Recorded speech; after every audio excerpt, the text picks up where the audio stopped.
All right. I think I'm streaming now. This looks good. Um, okay.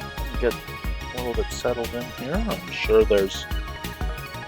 Let's see here. I'm missing a few things that I want. There we go.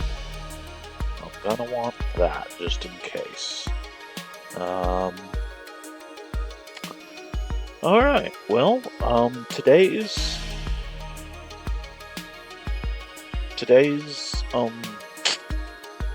sorry, this is my first time streaming in a really long time, and the last time I was doing it, it was just as a DJ playing music and cool sets. So bear with me. This is going to take some getting used to.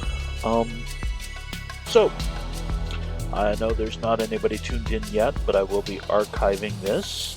The purpose of this stream is to capture primarily what my current project goals are to get set up so that I can start working on FPGA and doing work on the Mega 65. In fact, that's kind of an important point. I didn't mention that, but yeah, this is going to be about first we're going to just get it set up so that I can build the FPGA cores. At this time, I do not actually have my hardware yet, so this is going to be pretty short in terms of that aspect of it. The slightly longer term goal is to have it so that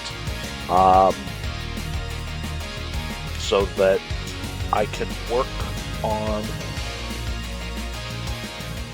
so that I can work first on improving the SID chips, because we know that there are issues with the SIDs. I think that some of the issues that we're seeing are not directly related to the SIDs, but the SID chips as implemented most certainly do not have are not the best hardware FPGA clones of the SID chips. In particular, the filter response. It doesn't. It's not great. It's not great. My goal there's a FPGA SID implementation by Dag Lem, who was the original creator of ReSID, the best software SID emulation that is generally available. It's arguable whether there are some out there that might be slightly better, but they are not open source and usable in any project that you like. So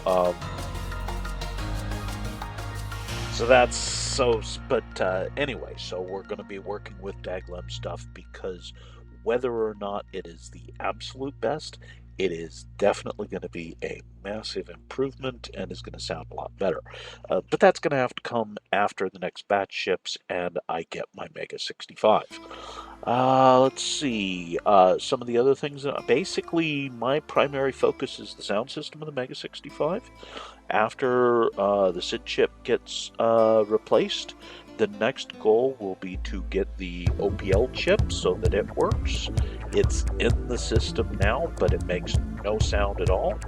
It does work correctly in XEMU, and that, I believe, is how LGB wants that pronounced. So I know that a lot of us have a tendency to look at it and want to call it ZEMU, but that is not, as I understand it, how it's supposed to be pronounced.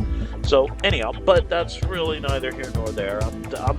You guys know me, I'm going to be off on all kinds of tangents during these streams, especially once y'all are interacting with me and watching. Right now, I know I'm just kind of shouting in the wind.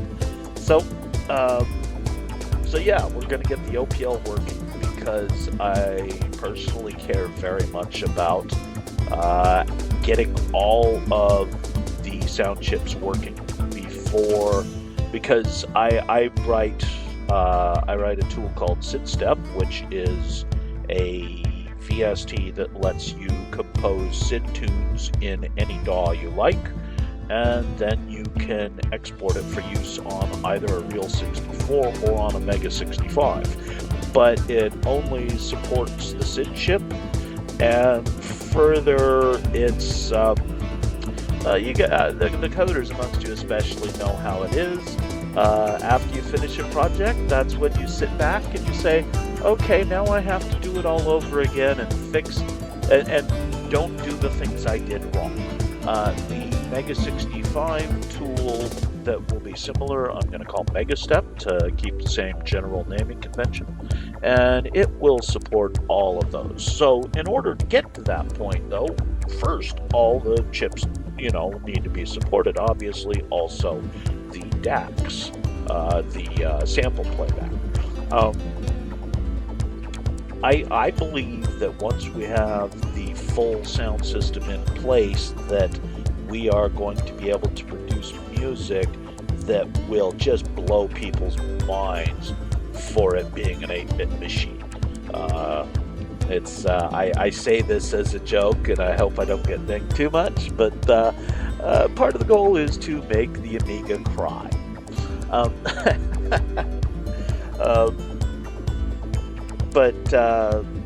Yeah, so some of the other things on the sound subsystem roadmap,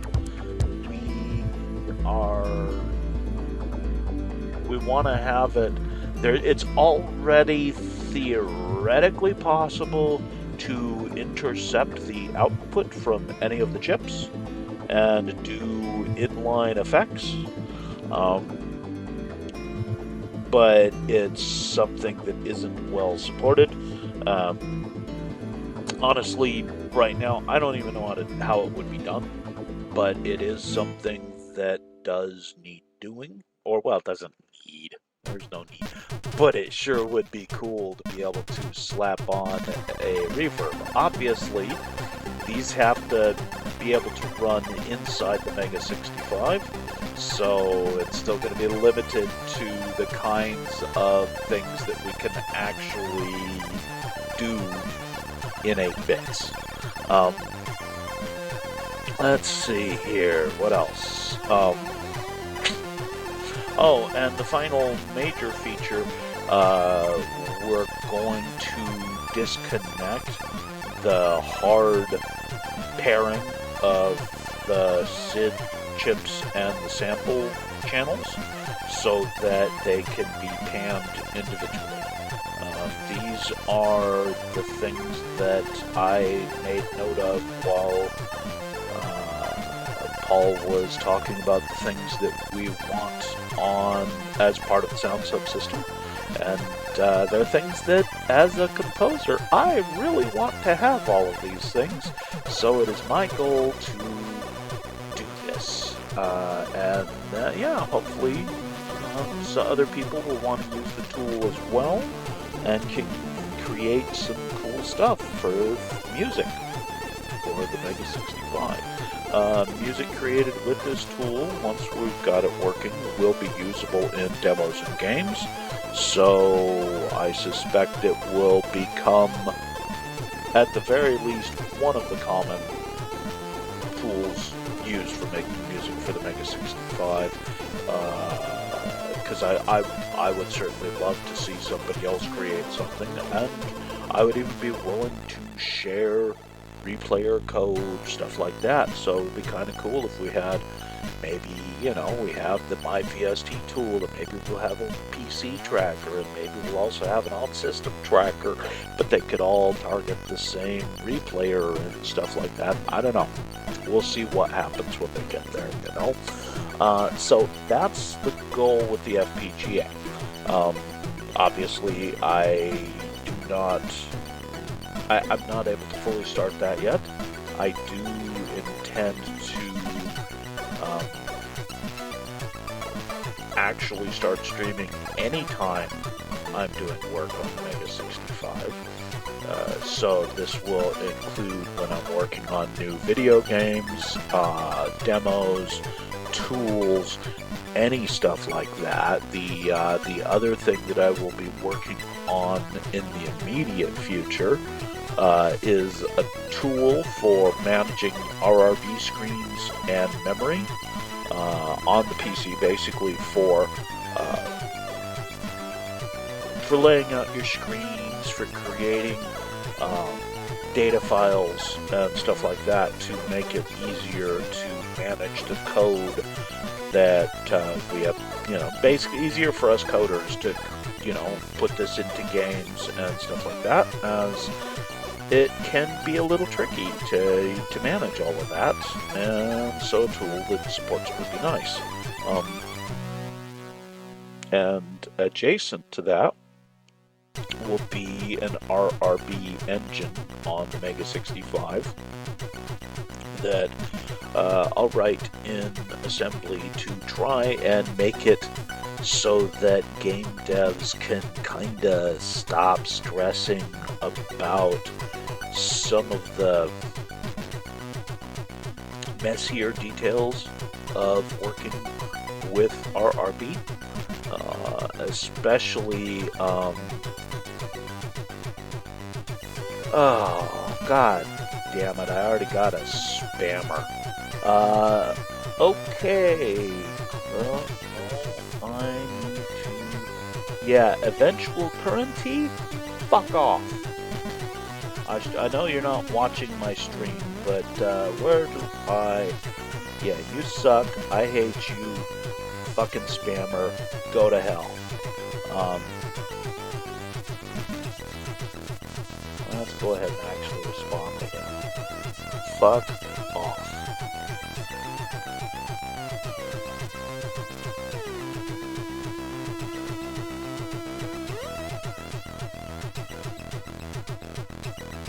Fucking spammer.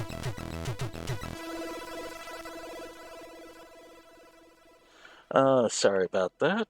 Yeah. Oh, and let's see here. So those are kind of the immediate short-term goals. There's a lot of other things I'll probably do along the way, but I want to help other devs create games, especially demos, things that promote the Mega 65.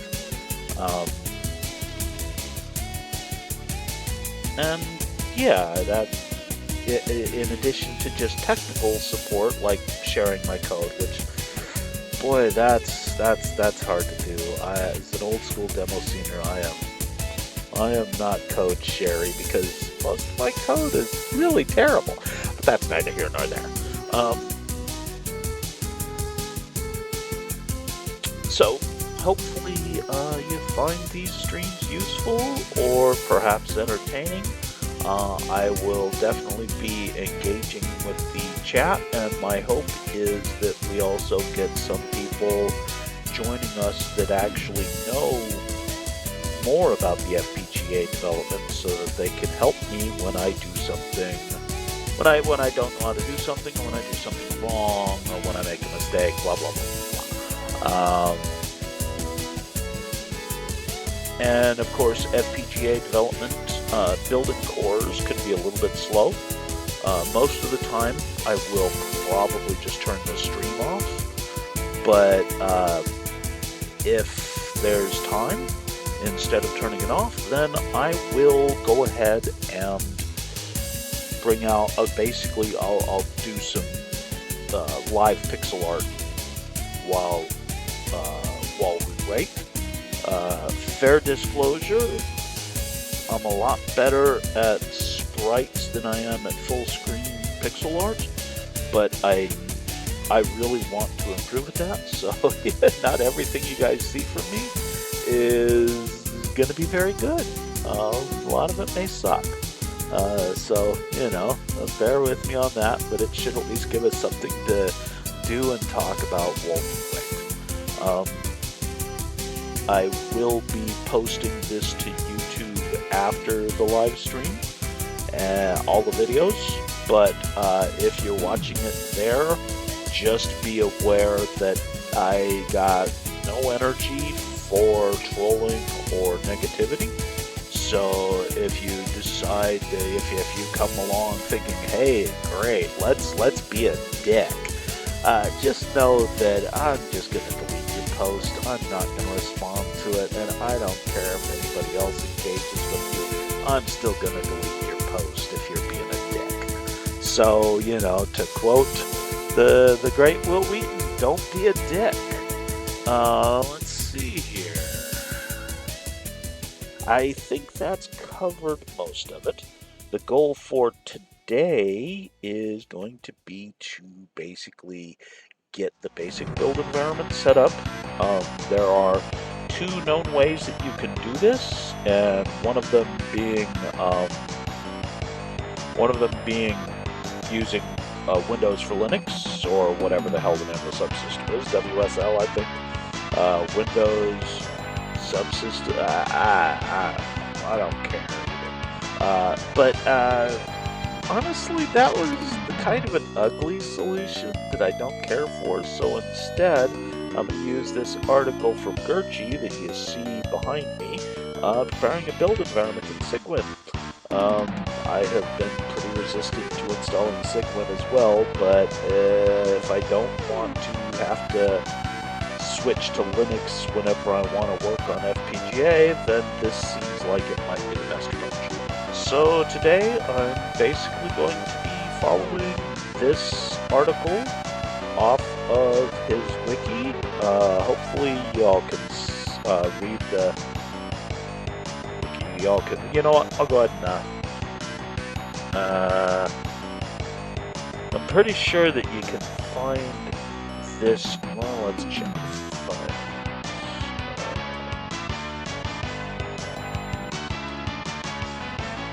Articles.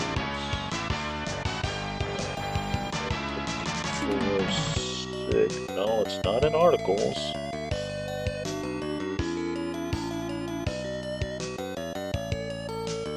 Alright, so it is not listed on file list, but it's gurchi.net/mega65/preparing_a_build_environment_in_Cygwin. So that's if you want to have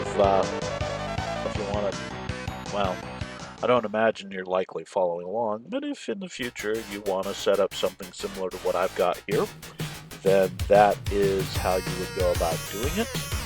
The other thing, I am using CVGM as my background music source.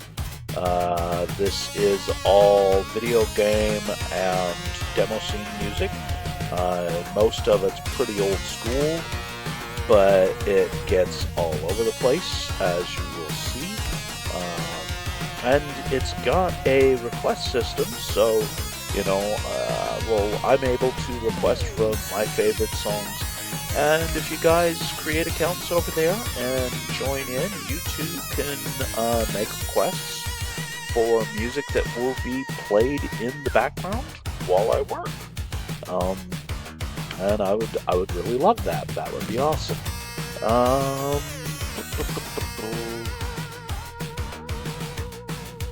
I think I've covered everything that I wanted to cover before I actually got started working. This has taken a while. Ah, lovely. We're into Rambo now. Classic. Okay, so without further ado, let's go ahead and get started. I am not going to be talking when there's no reason to talk. That is definitely not, doesn't seem all that useful. So let's go ahead and look at this article.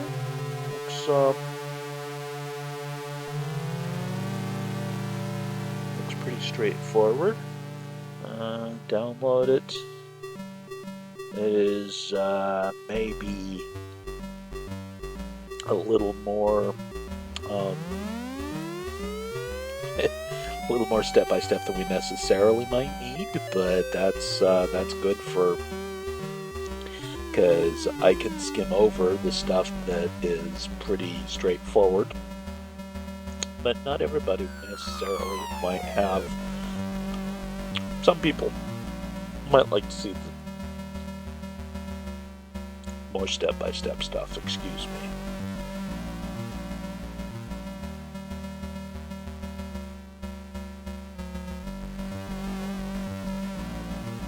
My teachers drilled into me, always read the directions before you start, because at the end it's going to tell you to not do anything and just boom, write your name on it and you're done.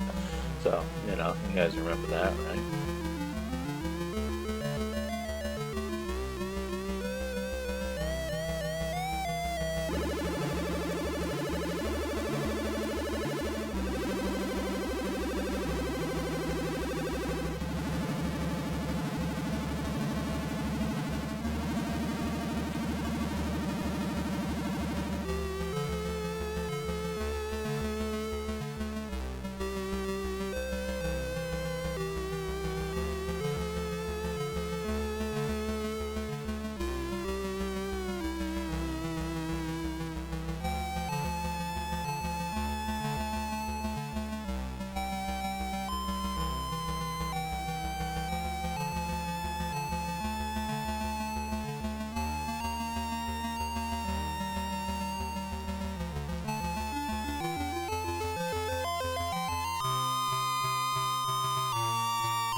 Alright, that looks pretty simple.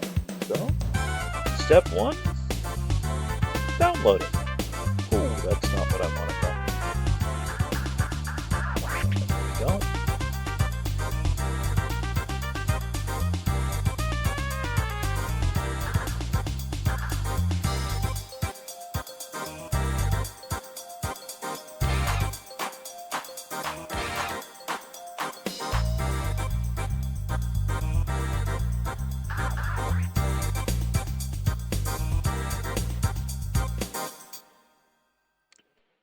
That was quick. Well, yeah, it does say that it's going to download the rest of it later, so it doesn't need to be very big, does it? Yes.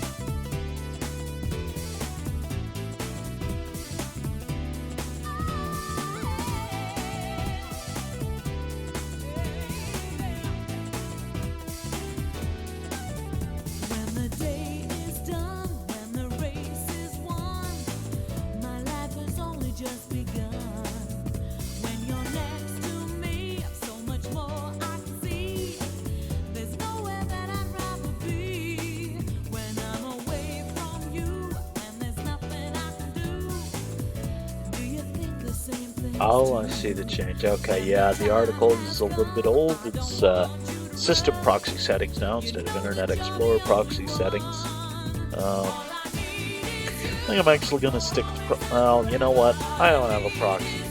I'm never likely to have a proxy, so yeah, I'll stick with direct connection. Oh, boy.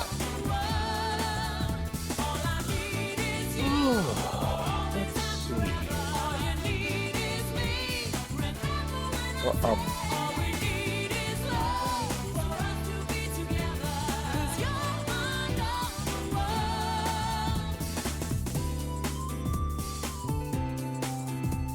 okay, it looks like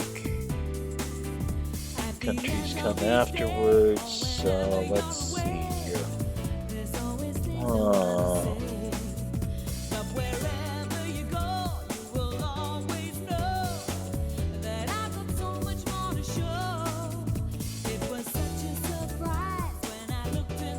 Oh, it ain't gonna matter that much, I guess. I'm not seeing anything that's telling me one way or the other. I suspect the people at the top of the list are used to getting the most.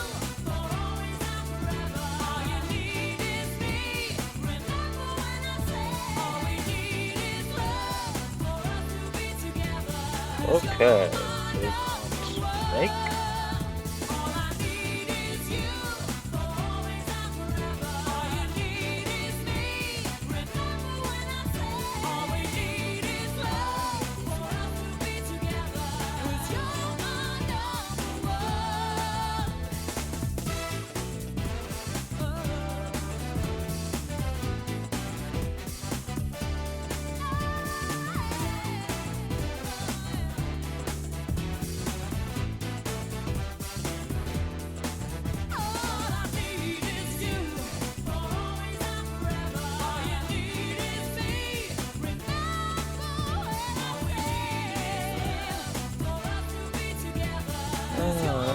It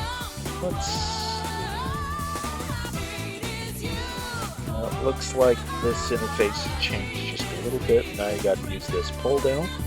I have picked what is like the newest version, I think, so that will do that. So the article is just a little bit out of date, but it's still perfectly usable. Okay, click next.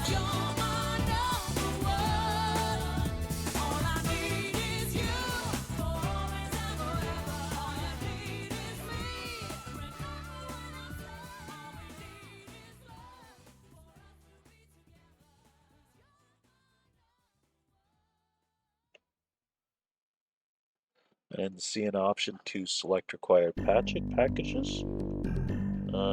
So maybe that comes after the download. I don't know. Yeah, looks like this is going to take a couple of minutes.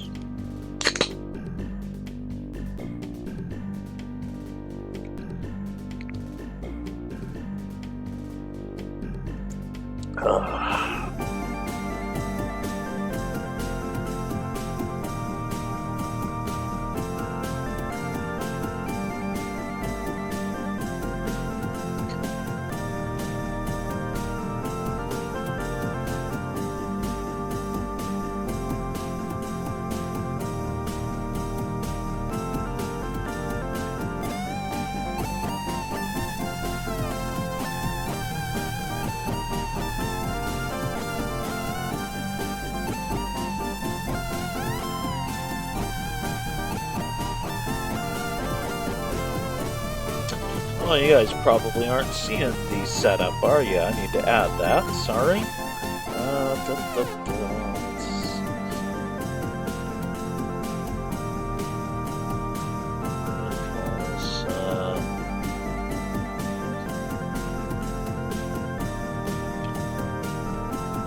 There we go. Sorry about that, guys. Yeah, you weren't able to see some of the things I saw. I'm just getting the hang of this, so yeah, bear with me. Sorry about that. Looks like it's pretty close to done downloading. Oh, yep, there's the install.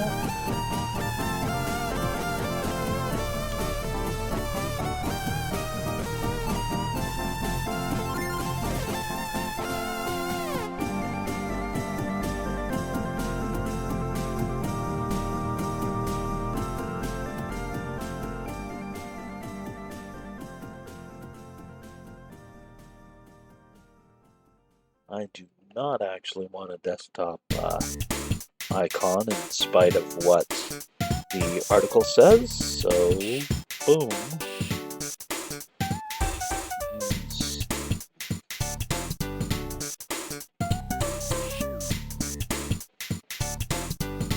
Alright, let's see here.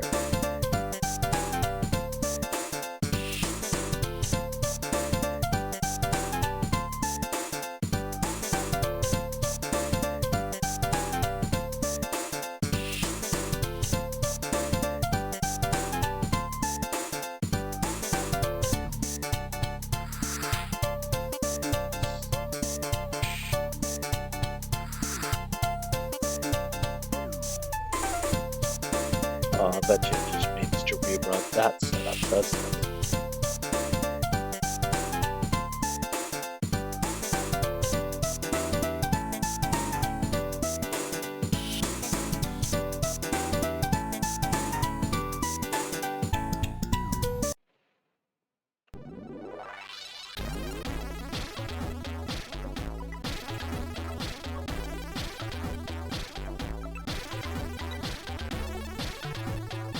Okay, so what all do we need of GCC stuff?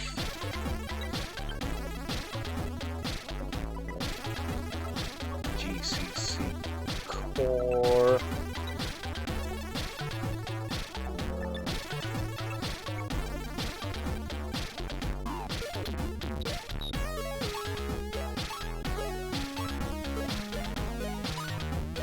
GCC G++.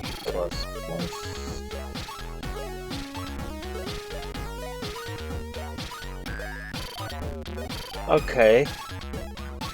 GCC Ada. Are we really using Ada in the Mega 65? Okay, that's strange.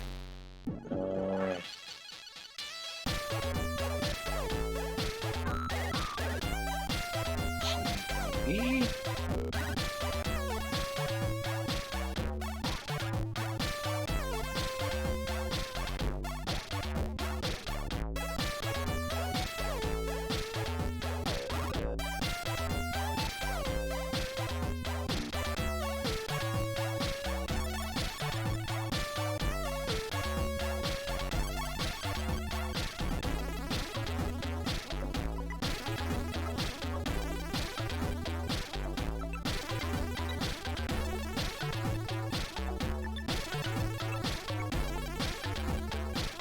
Oh boy. Oh, I bet you it's GMPC, isn't it?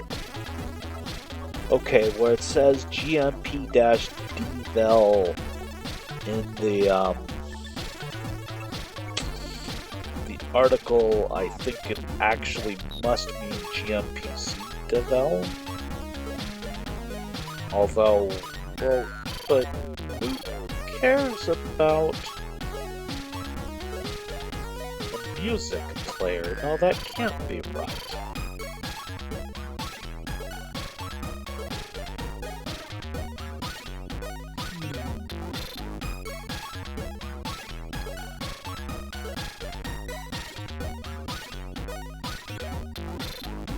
Maybe they mean libgmp?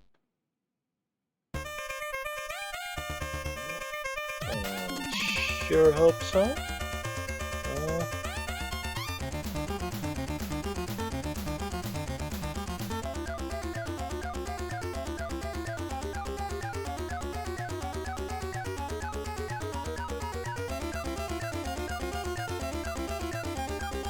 PFR dash. Okay, it looks like maybe they've added lib in front of a lot of these, so hopefully that's right.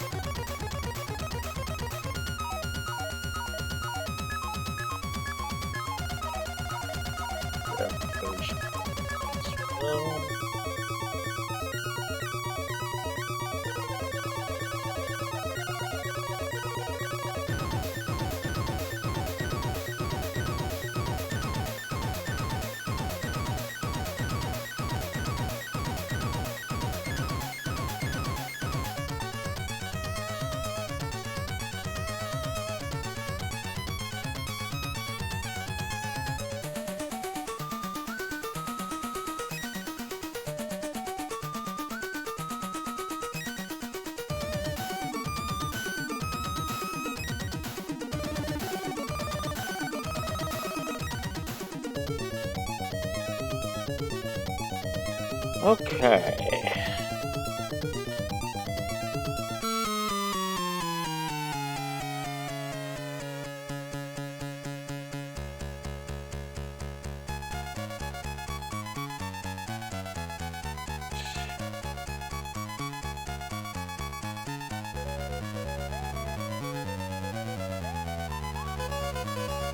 Okay, looks like it auto grabs some requirements, that's fine. Did I get everything?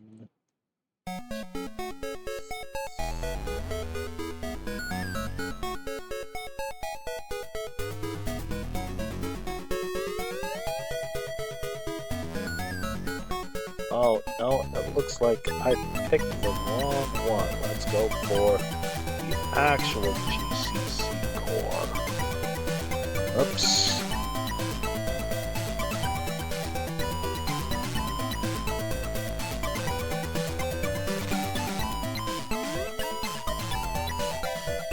Oh yeah, I screwed up a lot of this, didn't I?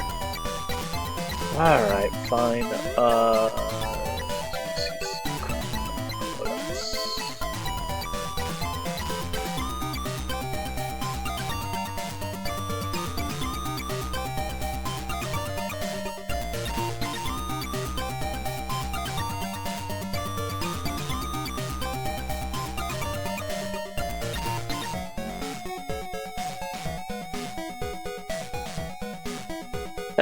Looks like I totally missed that DJGPP in front of it when I was going through and selecting, maybe.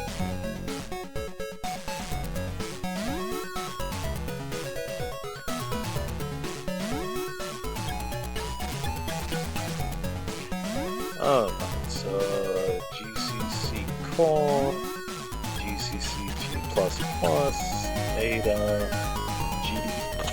Oh, excuse me. GIMP Devil, MPFR Devil, MPC Devel. We get Git and Lipping. Okay, that looks like everything.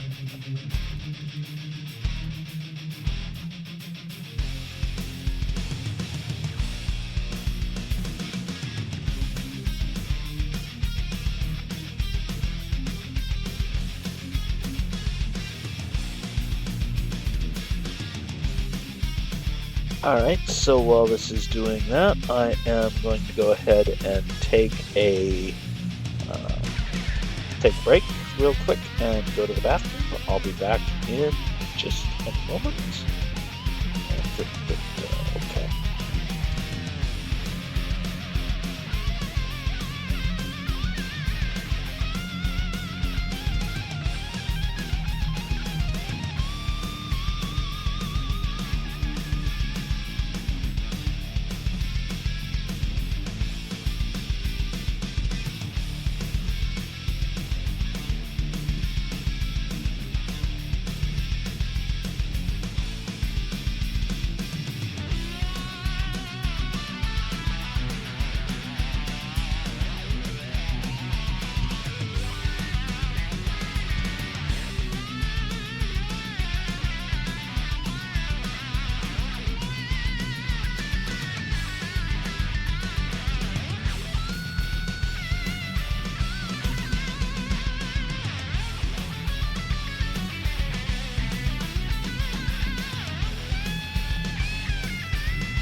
Alright, I am back. It looks like it's about halfway done. So, let's see here. Oh, nope. Time to put more songs in the queue.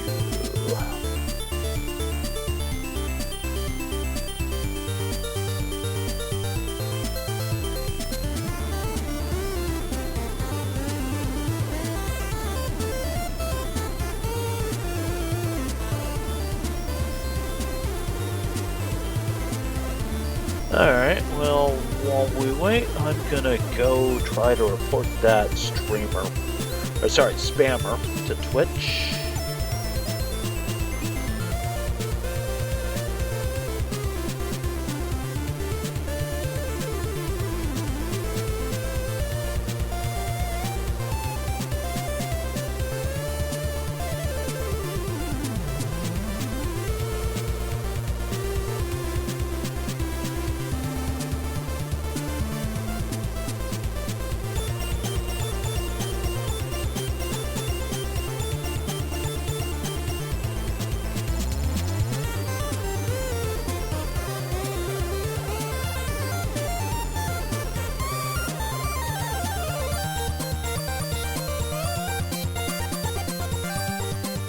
Oh yeah, love that analog effect we're getting right now while I do this, huh?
Heh. Alright, let's fix this now, because that's actually a minor problem. Close that, and come back over here. Yeah, and it looks like it's almost done. Great.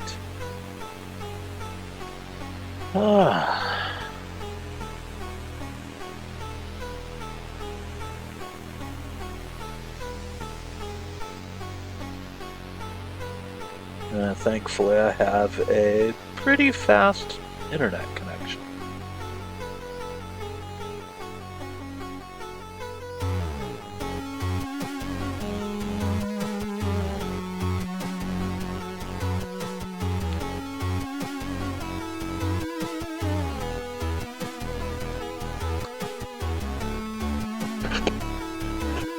I'm gonna have to get you this headset's new because my laptop's microphone was really horrible.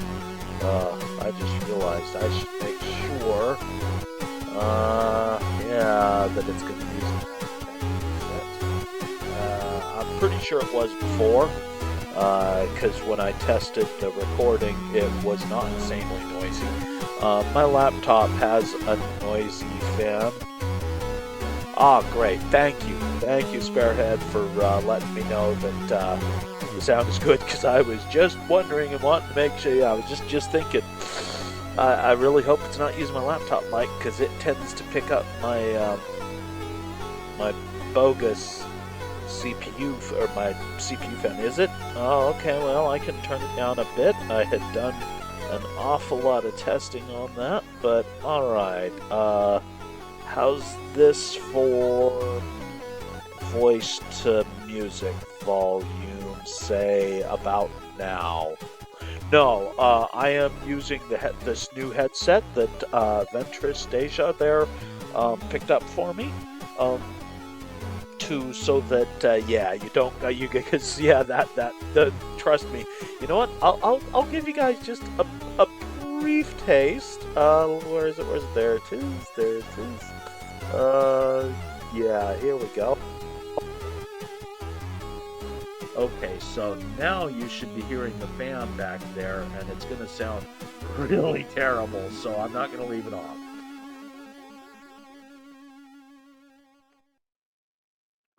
All right, back to the headset.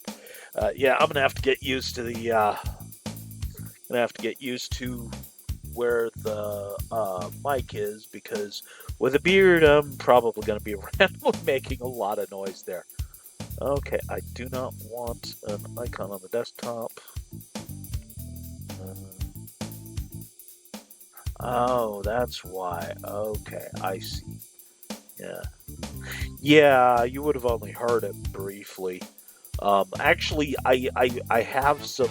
I did add some noise filtering to my audio input, so that might have filtered it out. But I'm not sure I really feel like it's worth. Oh, okay, let's see here. No, I don't wanna futz with that, so it's all good. Alright, so that is all of the packages installed, so now I should probably put the terminal somewhere useful so that it is more easily. There we go. Okay.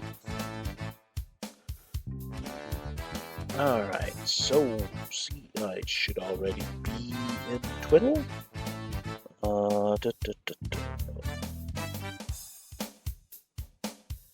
Get. Oh wait, you guys aren't seeing that terminal. I need to add that. Window capture, Sigwin terminal.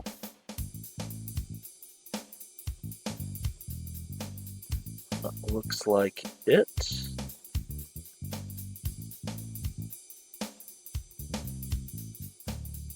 Alright, so you guys should now be seeing the Sigwin terminal. Git clone.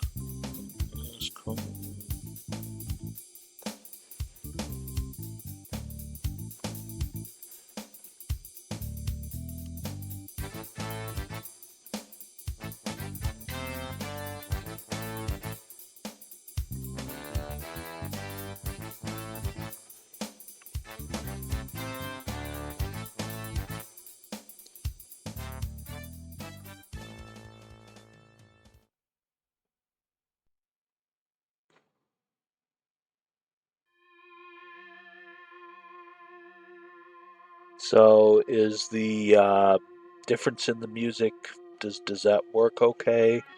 I've turned it down quite a bit, and more specifically, can you actually still also hear the music? 'Cause that was a problem I was running into. Is that I kind of was trying to fine tune it between being able to hear my voice. Okay, great, thank you. Okay, looks like the cloning is done.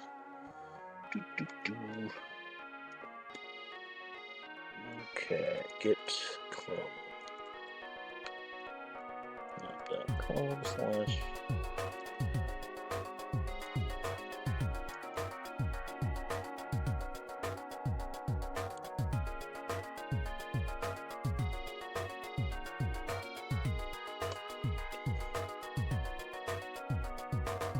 Yeah, that went real fast.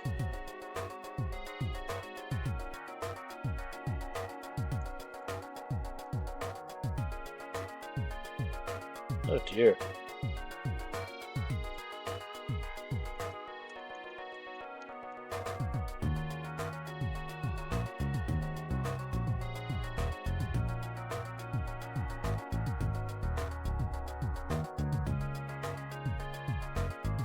Alright, looks like there's not a built-in download, so... Alright, look at...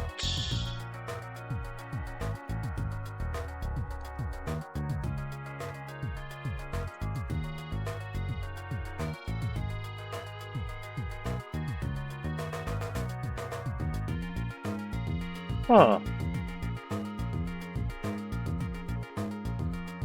I wonder why we need the source to GCC. Okay.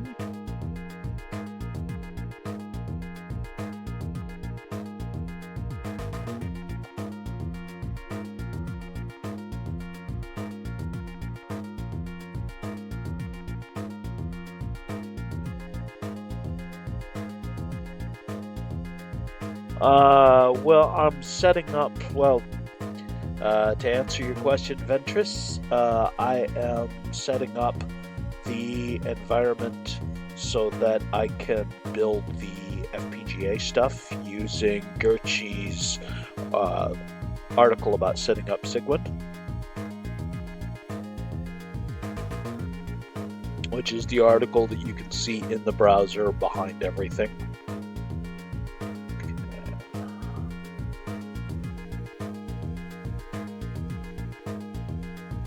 Oh.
All right.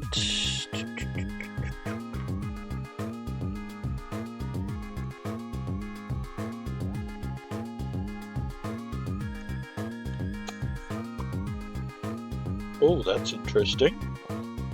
Looks like in code.sf.net does not have HTTPS.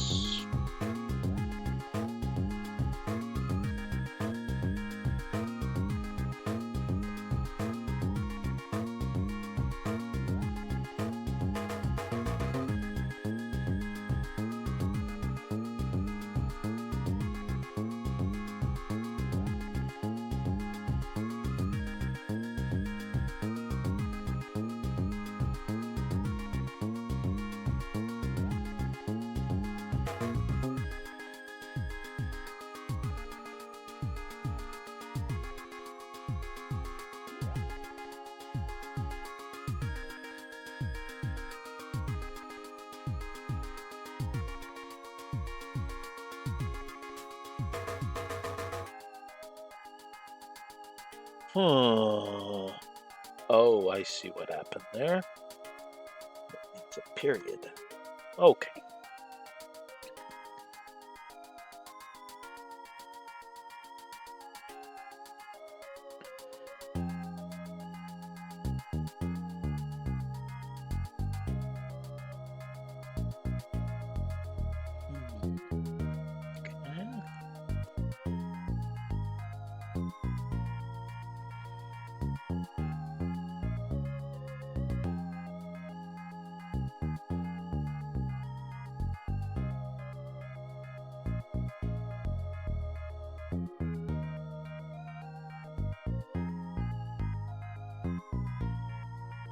You mean the shell with all the scrolling text? Is that what you mean by the active bit?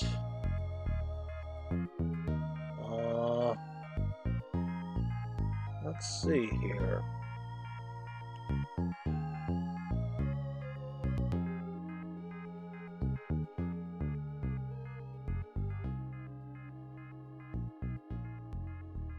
Where's the father? theme. I am. Yes. Okay, here we go. Let's try this.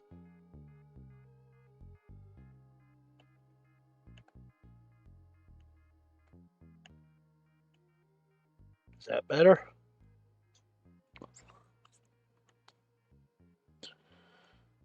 Actually, you know what I should do? Just be music. Yes, yes. Change the font again.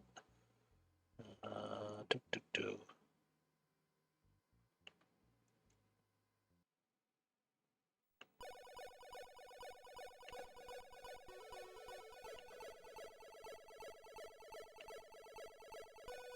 Yeah, there we go.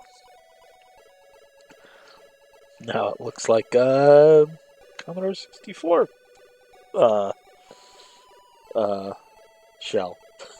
Yeah, I love that. I use this font in my code editor when I'm working as well for on the Mega 65 stuff because, well, you know, especially when I'm working on 6502 or 45GS02 assembly, I'm just used to it looking like that. So, yeah, this works real nice. By the way, if anybody's interested, the font that I'm using there is from Style. I will show you style64.org. And then, yeah, from the home, then you can just go to C64 TrueType here. So, yeah, you can use, there's a monospace and a regular font. So, yeah, it's really, really good stuff. And fair disclosure, I'm in Style, but I haven't done a whole lot with them. Yeah, so let's see here. What's next? We got the code.sf, cdghdl updates, configure with. You know, this is so big I may have to actually make the font smaller now, though.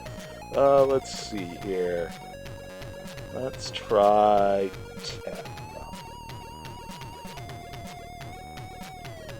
Yeah, that should still be readable, I hope, but a little bit more, something more I can work with.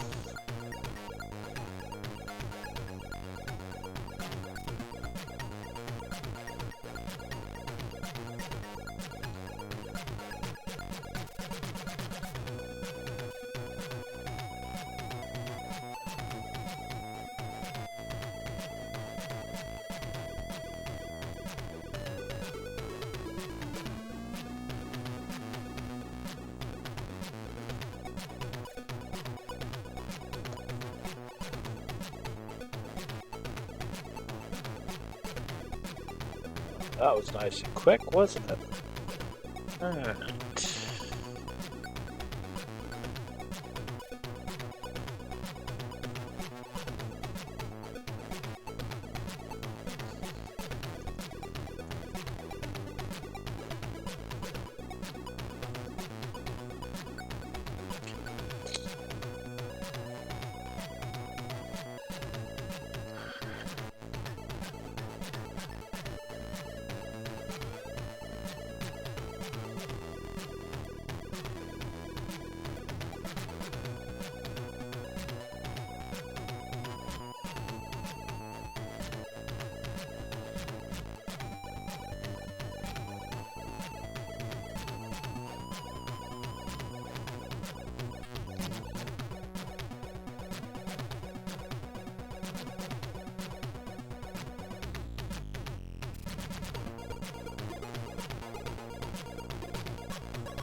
Looks like that's a disable LTO, not 1TO.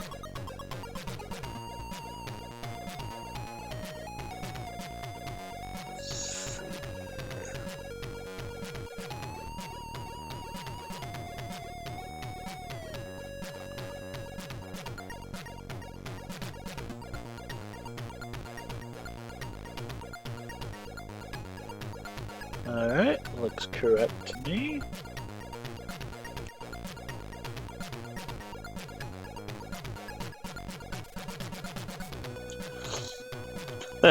You know, actually, Spare, I might be more inclined to switch to Linux if I were to replace the default font with a Commodore 64 font, now that I think about it. How did that go? Found it. Looks good. Okay, that looks good. Let's see now. Make -J2.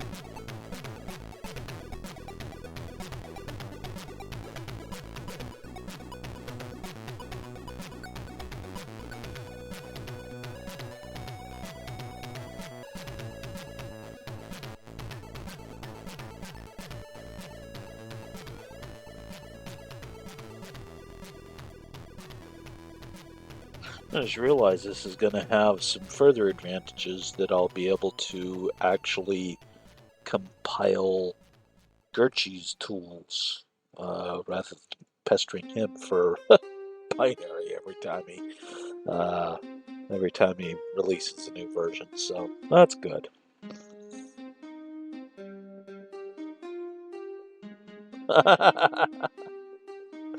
Those are great smileys.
It's mind-blowing sometimes what people manage to do with a good GM synth.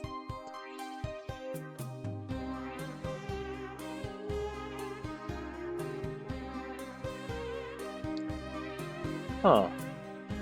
You know, I bet we got enough attic RAM that we could create a GM set, or even rip a GM set. Oh, that could be fun. Although actually we'd use the whole set so rarely that it might be easier to just put that in Megastep and just have some GM sounds as some of the built-in samples that can be used with that. Yeah, that could be fun.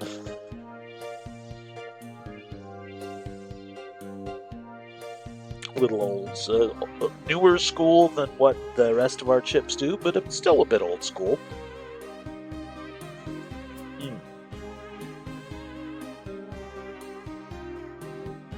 Yeah, although technically this is Megastep is already on the base to-do list, so I haven't actually started creating a individual to-do list for it. Well, I haven't started even developing it. I've done a little bit of testing here and there, and that's about it. The testing specifically... Oh, was that an error that it just got? I scrolled too fast. The testing that I did was mostly just to... just a warning. Let's see here. Warnings. Okay, yeah, warnings are fine. I'm not going to worry about those. What I was saying though is the all right. Have fun, Ventress. We'll talk to you later. Yeah, way that SidStep works right now has some user unfriendly aspects to it. So, especially right now, you have to do all kinds of tricky flipping of you basically you change the instrument yourself, but modern DAWs are not very well equipped for that kind of stuff, and it's pretty fiddly. So in Megastep, instead of that, what you'll have is one channel for, or one track, whatever you want to call it, in your DAW for each instrument, and that should be a lot more friendly. But in order to do that, I have to set up my VST so that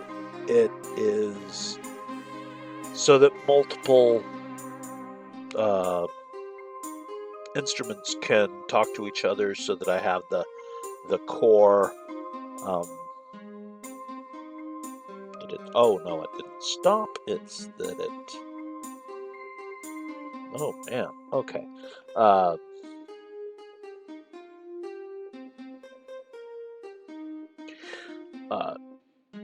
Basically,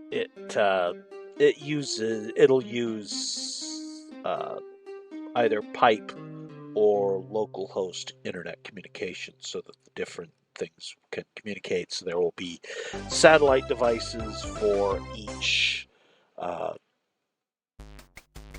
instrument, and then a core that'll handle the things like, panning, mixing, etc., etc.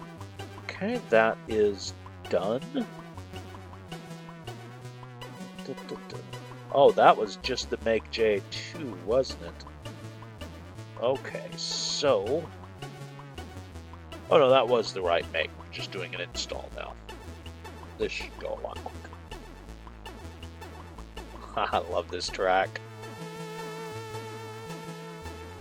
This is, Whizball High Score, of course. Duh. Mark Galway is the bomb. Oh.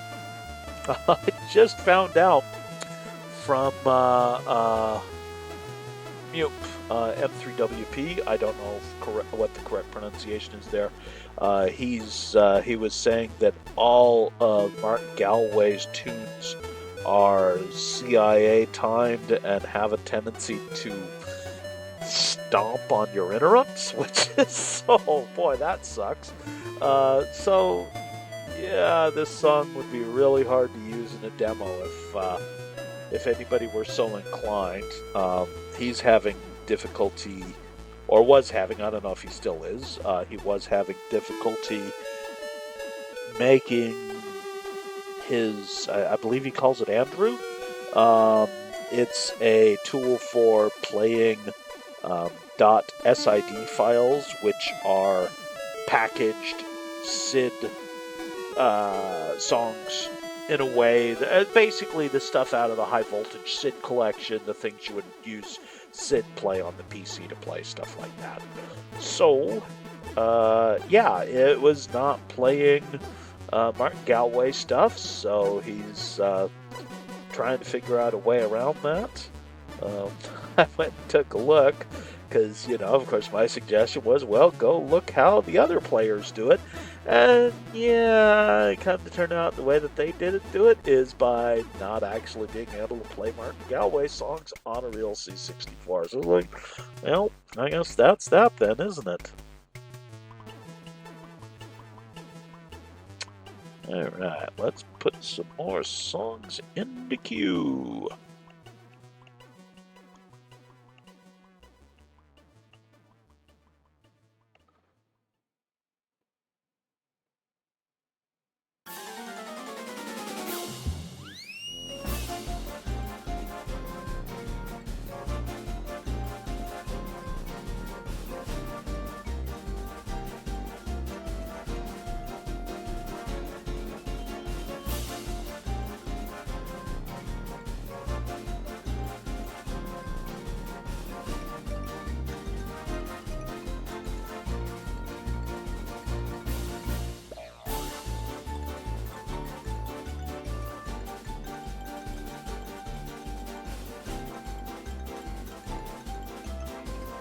Even for sessions where I'm not expecting to do any pixel art, I think I might set up my tablet. Anyway, it's a really, really old Cintiq, but it's a 21-inch Wacom with screen. So yeah, that was another gift from Ventress there. Yeah, that's my girlfriend, by the way, guys. She's awesome. Stay away, mine. Um, not really, but you know. Uh, but yeah, she we were trying to get it for her daughter.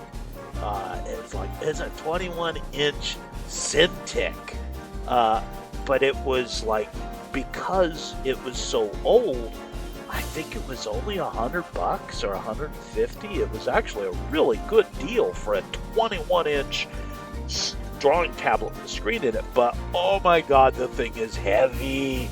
Oh, super heavy.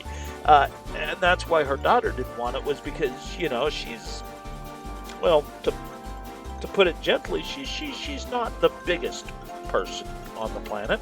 So yeah, I think that when this was new, it was probably a 5 or 10 grand drawing tablet. It was crazy. But it still works with Windows 10, so I'm pretty pleased with that. And Aseprite actually has some pressure sensitive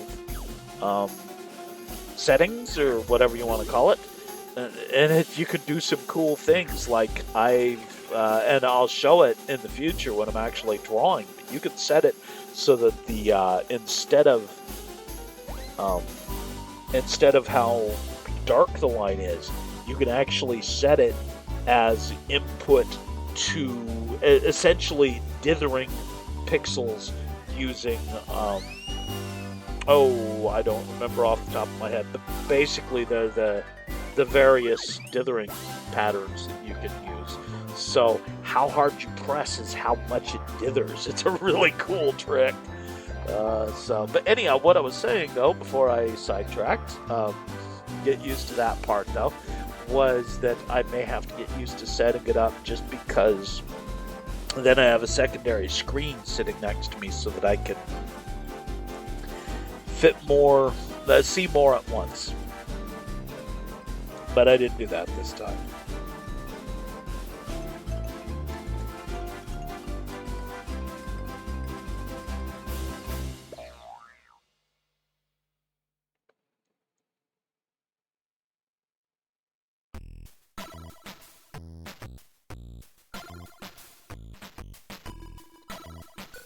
Funky. This is out of a Spectrum, by the way, so it's like one of the better Spectrum tunes I've ever heard.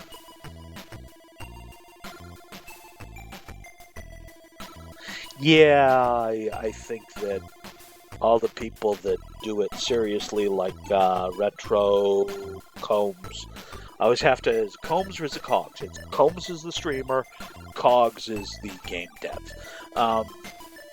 Yeah, I'm pretty sure he's got like 3 or 4 screens, and he's got this fancy switch thing sitting over here that lets him do all kinds of cool stuff.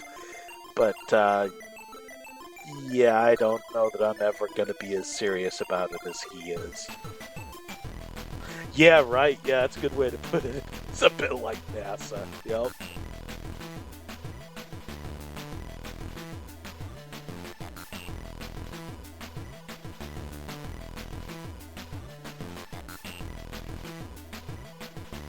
Oh, I hope it's not hung.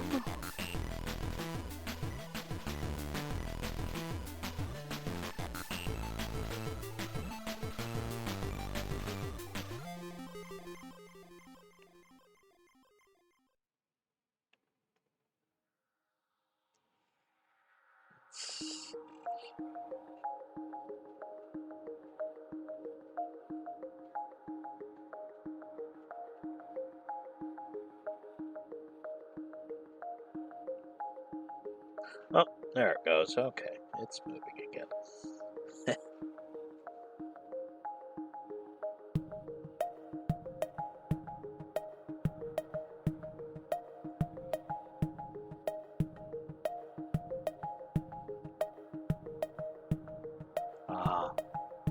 Radix. Yeah, love me some Radix.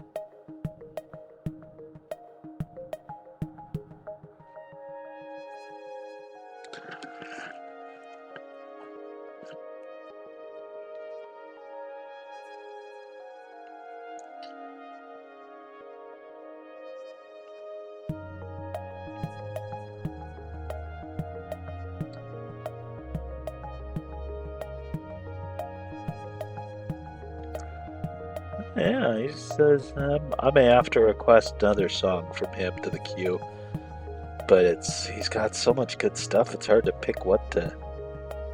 Actually, it's not that hard. It's Boo.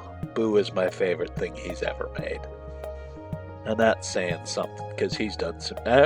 Counting Stars is good too.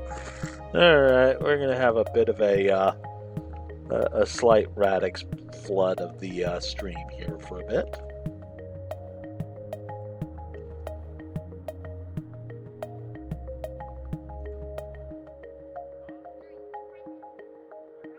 Oh yeah, I bet. Yeah, compiling on the Pi is. I mean, obviously it depends upon the Pi, but yeah, that. Can you imagine how long it would take to try to do this on something like, say, well, the Mega 65? But I don't. We don't have a C compiler there, but it's like even back in the old days, I remember running FreeBSD. I believe it was on a 486, and yeah, that was at a time. It was basically when you started your compile, you just walked away and like I don't know, went to bed, wake up the next day, hope your compile didn't get any errors.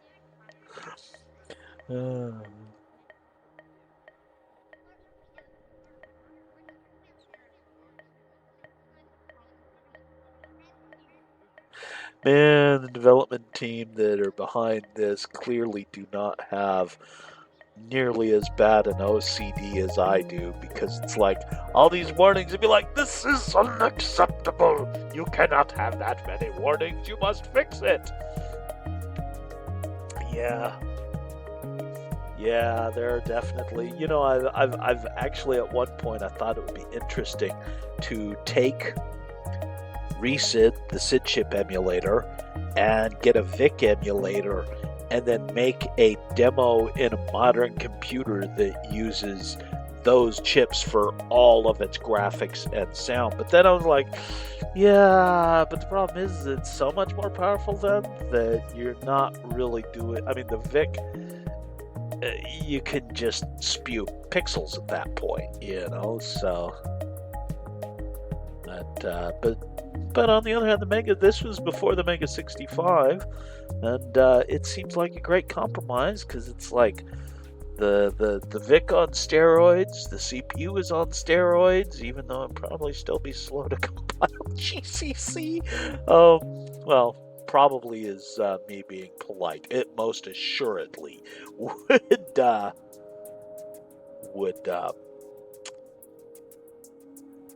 would be slow on the Mega 65 if we even had an on-system compiler.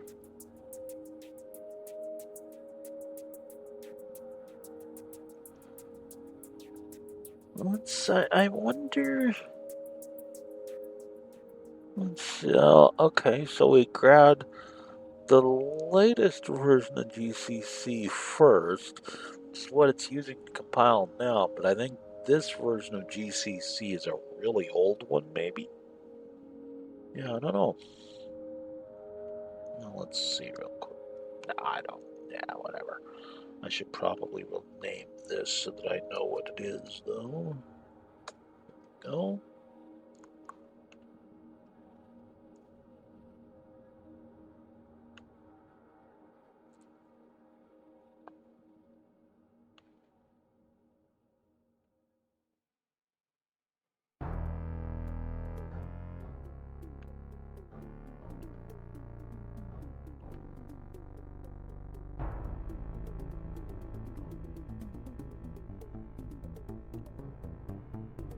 All right, yeah, This is the GM version of the Arrakis theme from Dune 1. The Amiga version of that soundtrack is my favorite one, but this one's pretty impressive. Yeah.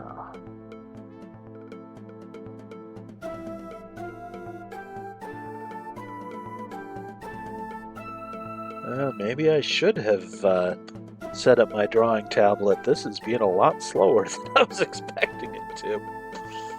I kind of thought this would be a relatively quick process, but this stream is over an hour, and what's it, an hour and 20 minutes now, and I only spent 20 minutes on the introduction and explaining where we were going with it, so yeah. Appreciate the support, Spare. Definitely nice to have somebody here to let me know everything is working right, and yeah, you're very appreciated, dude. You are very appreciated. Yeah, that is. Yeah, GCC is not the fastest by any stretch,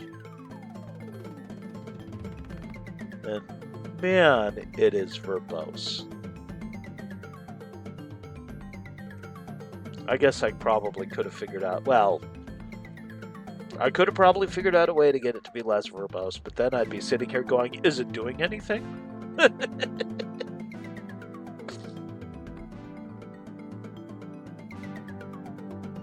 Thank you. Yeah, CVGM is so awesome for being able to have good background music. I will sometimes play, at least I think I will.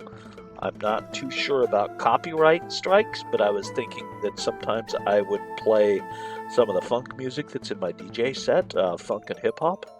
But I think CVGM is probably a lot safer than funk and hip hop for not getting copyright strikes. And I think Twitch is a little more forgiving about it, but only a little than YouTube. But I do plan on posting these to YouTube, so I got to be careful there too.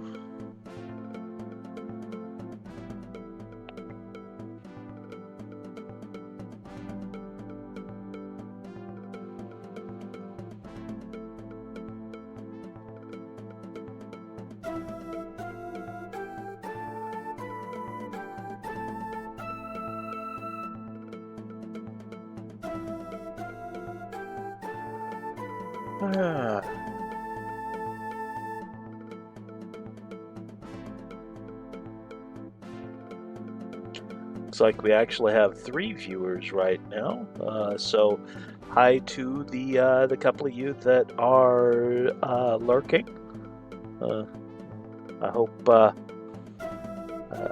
I hope you're enjoying it. Yeah, it's a lot of hurry up and wait.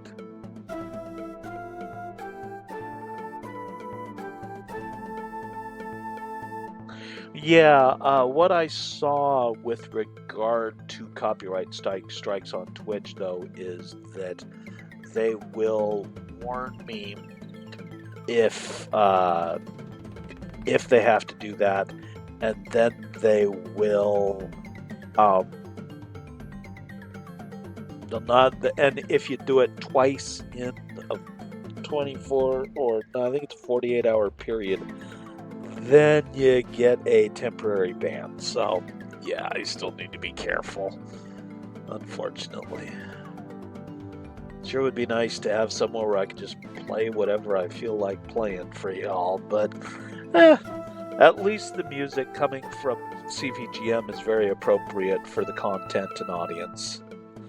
Yeah, the copyright is getting kind of crazy these days.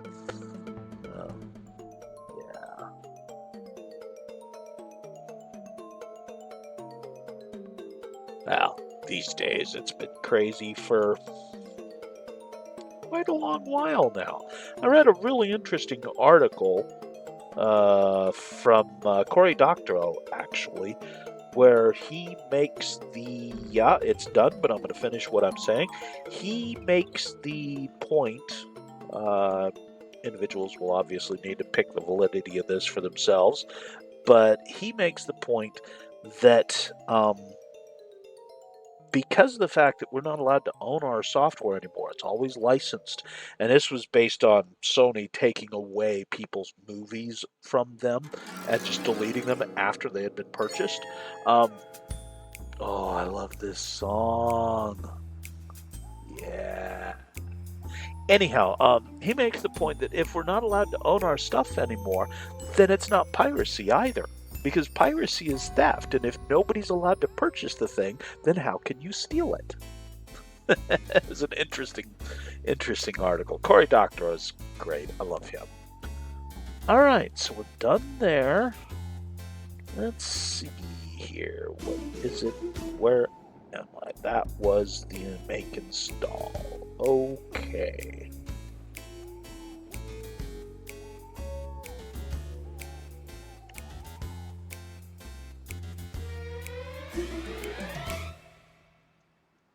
Right, okay, so we're about there. RM user bin GHDL.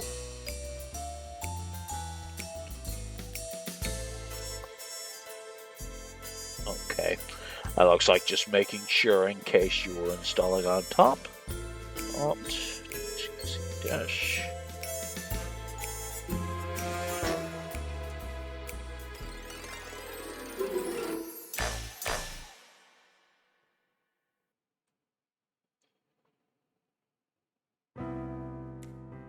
Oh.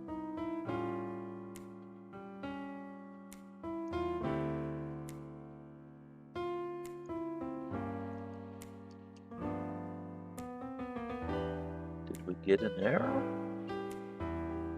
Oh, look. Oh, we did.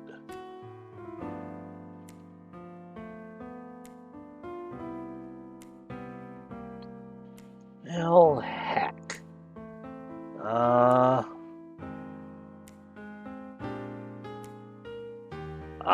Right. Export shell ops.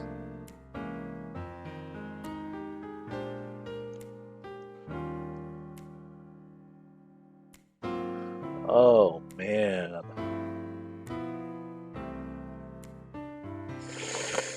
Ouch. We're gonna have to go through that whole damn build again. Oh, well.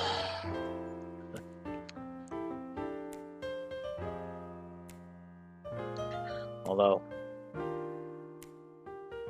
huh.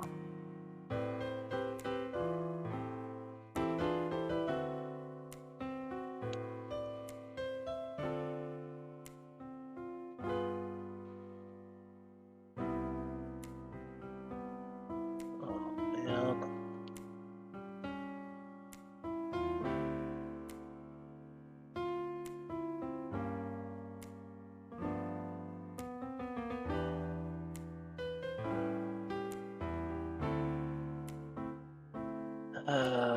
Let's see here.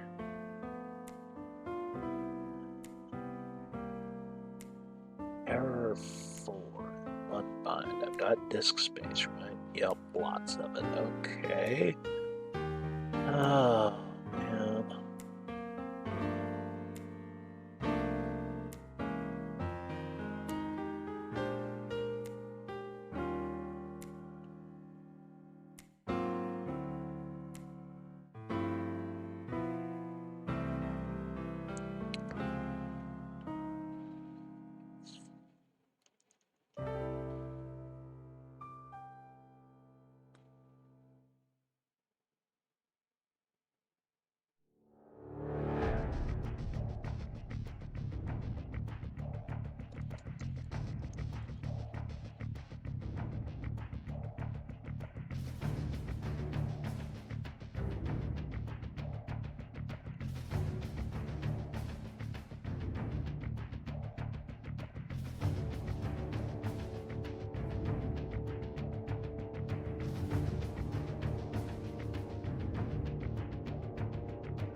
That's not useful.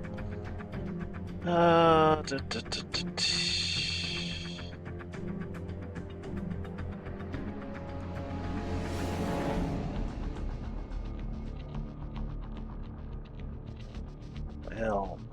crap.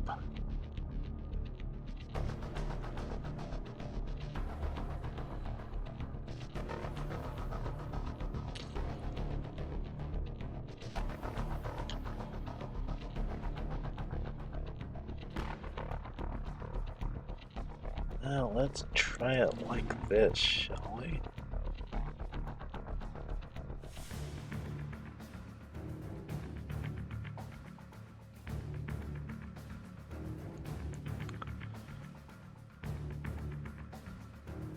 Well, it seems to be getting a lot further this time, anyway.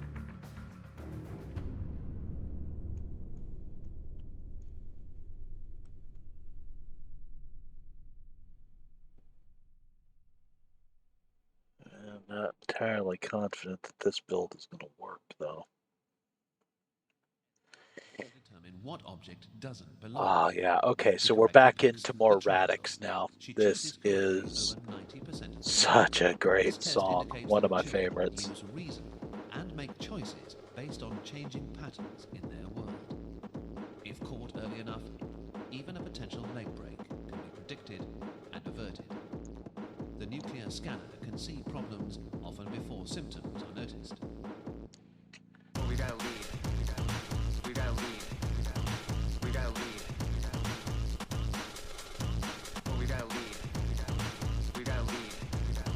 We got a lead. Excuse me. We got a lead. We got a lead. We got a lead. We got a lead. We got a lead. We got a lead. Yeah, I have such a hate on for IP laws. That's why I've always given away any content that I create. Music, games, and stuff like that. It's also probably part of why I'm usually one step away from homelessness, but you know, I gotta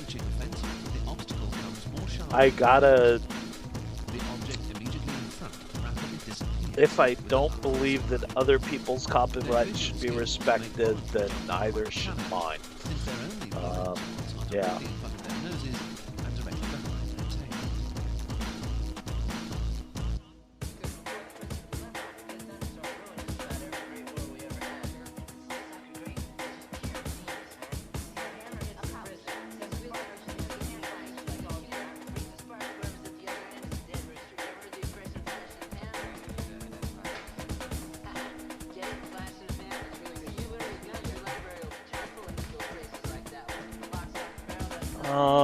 Cory Doctorow wrote a book that I highly recommend. Let me see if I can remember what the name of it is. I think it might have been Walkaway.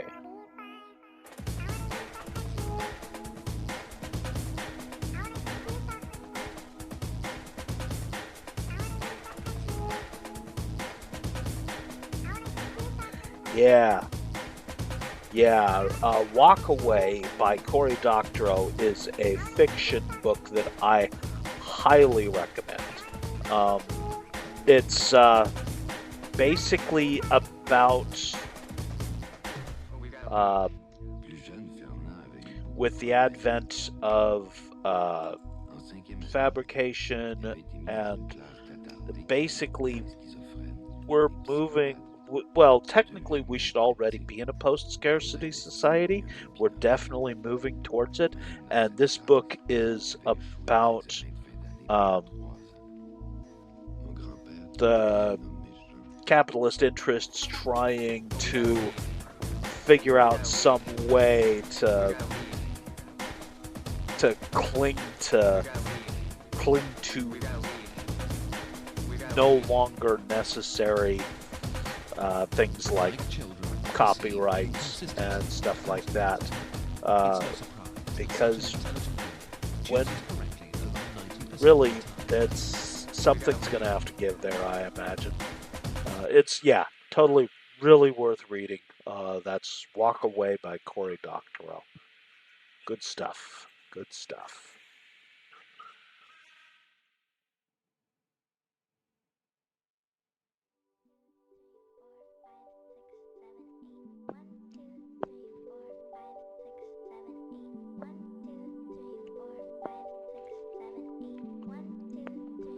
Still in the Radix Flood?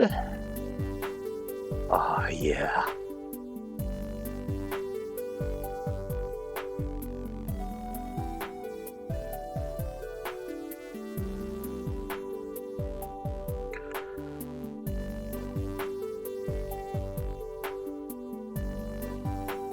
Got some good tracks coming up.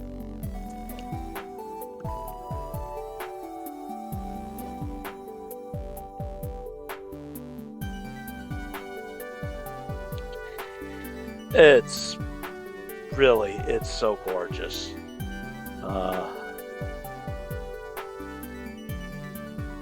Yeah, he hasn't been active that I have seen in a number of years, and it's a real shame because he's so brilliant.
Note to self, next time set up the tablet even if I don't think that I'll need to use it.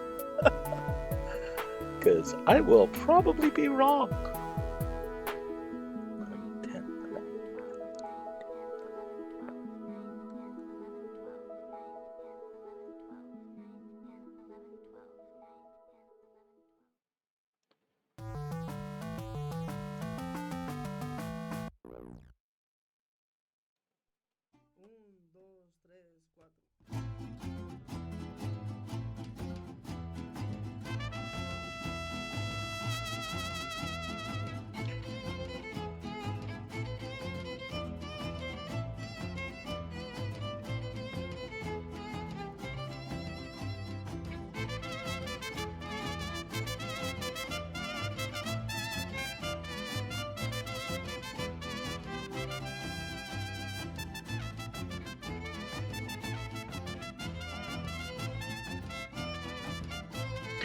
So this is from Grim Fandango, which was one of the early, well, not early, but one of the games by Phil Schaefer.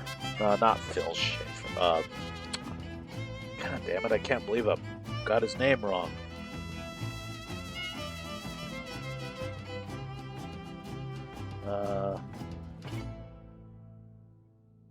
Tim Schaefer. Tim Schaefer. I actually had an opportunity to meet him at during a GDC. He's a really, really nice guy. Yeah, really enjoyed him.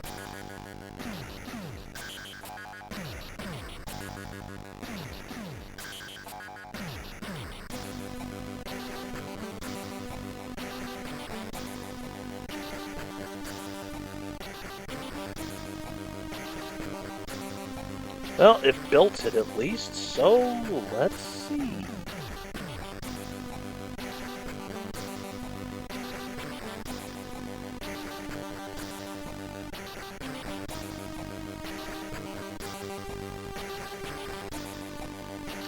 Oh, some Rob Hubbard now.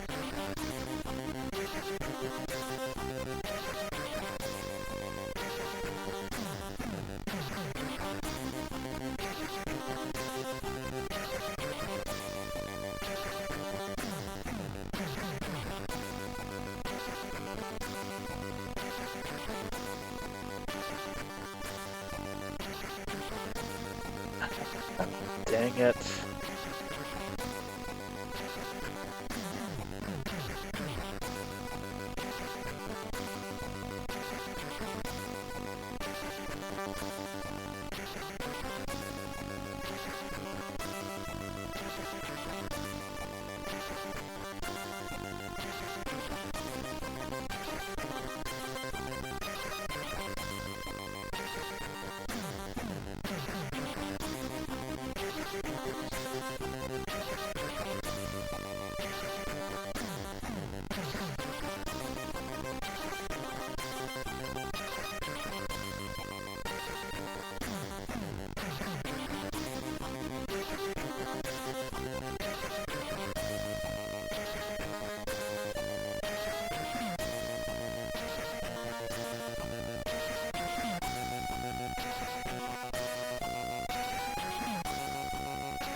Ah, well, heck.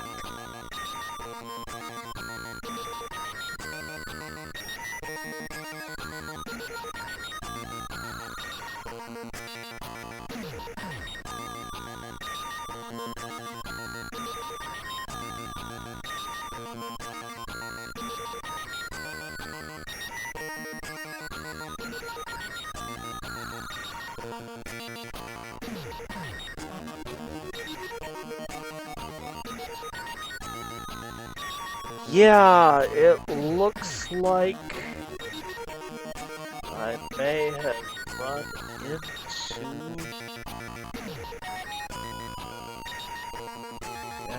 Yeah, I think this might actually be a brick wall that I can't get past right now.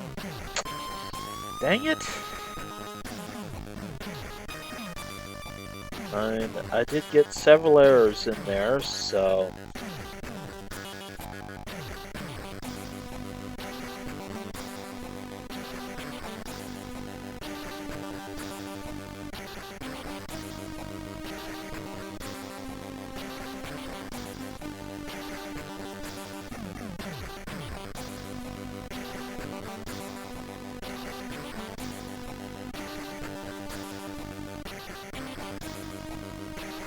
Ah.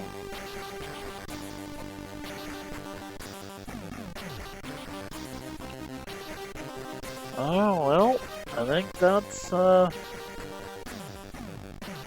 think that might be the end of what I can accomplish at the moment. Well,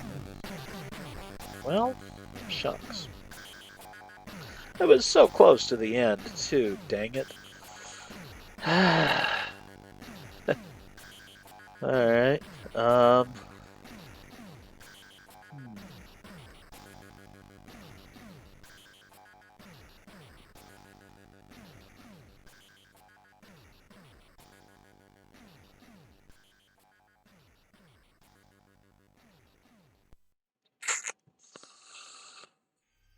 Oh.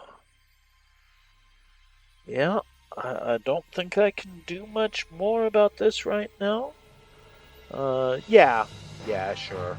I'm not super worried about it. Just a little bummed because I was kind of hoping to get most of this set up in one session, but not surprised it didn't go right the first time. A, uh, just, uh, just a little disappointed. Um, so I know that Gurchi is away from home right now on holidays, so um, I don't know that I'll be able to do anything more about this right now.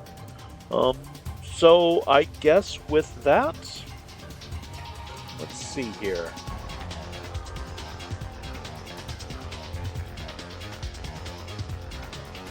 Nothing. Excuse me. Nothing super awesome coming up in the music queue, so I think at this point then, thank you both Ventress and Sparehead for joining me and helping me to get everything worked out. And yeah, I will see if I can get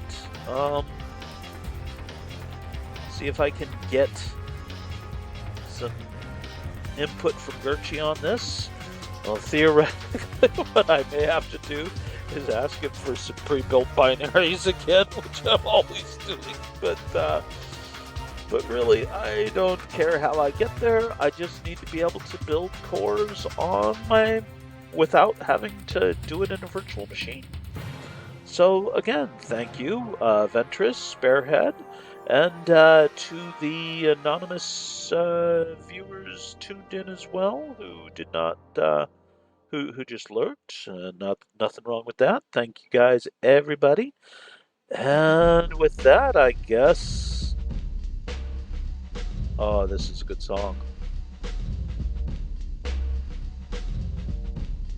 I forget who did this. Huh.